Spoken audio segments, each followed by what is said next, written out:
and all these over here. So there's a lot of what? Displacement to the downside. Is there a fair value gap in this? Not on this 1 minute chart, it isn't, no. Nope, it's not. But look closer. Real time, I try to take your attention to it, and I know it's in the recording when you play it back.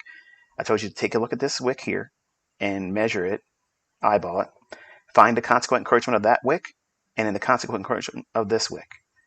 I'm going to show you what the algorithm's referring to here. Okay. Between the consequent encroachment of this wick at 12,264 even, and the consequent encroachment of this wick here, which is 12,248.25, that right there is equivalent to what? A fair value gap.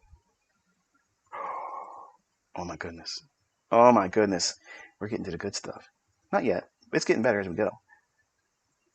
So this price point here, right? I know this thing likes to jump right to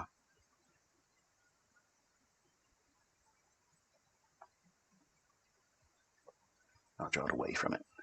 We'll get close to it that way. Okay, and then this one has to be on 258.25. Right there.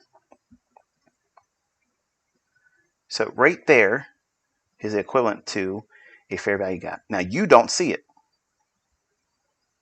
You don't see that in the charts. And when I talk about things that are not in the chart, this is one of those things that that signature is referring to. What can the wicks do? Color outside the line. That's where the damage is done. Outside of this implied fair value gap, because that's what this is, making sure it's in your notes, label as such. We don't have a separation because if you look at, I'm going to extend this over so you can see there is no distinction between this candle's low and this candle's high, and only having this candle's range noted, like a typical fair value gap would show. Both of these wicks overlap each other and offer no gap on this one down closed candle.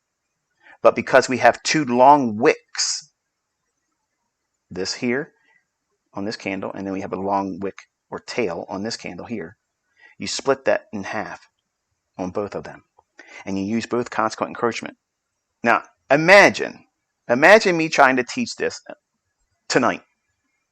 Okay? Say you didn't watch me refer to it live.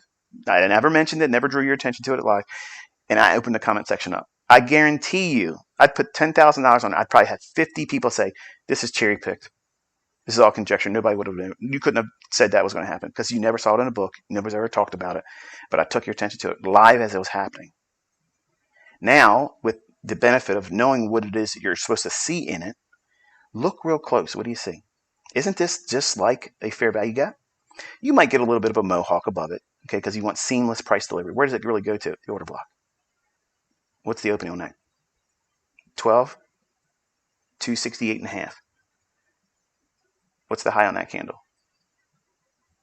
12,268.75. One tick into it, this order block. Then the bodies are what?